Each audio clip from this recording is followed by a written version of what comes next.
I am for the colonization of Russia. I believe that national republics of Russia such as Tuva, Buryatia, Kalmykia, Yakutia, Khakassia, Altai, Bashkortostan, Tatarstan, Komi, and Caucasus Republic should be separate and independent states, not part of Russian Empire.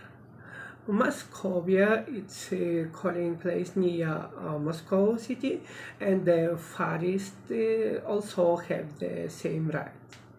For now, we need to work so that people stop thinking only in permitted parameters, but broadly and boldly.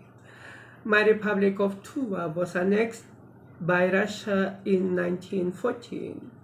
In 1944, Tuva was not accepted into the Soviet Union as a separate republic, but was simply made an autonomous region of Russia. The Tuvinians were given vodka and deprived of their sovereignty.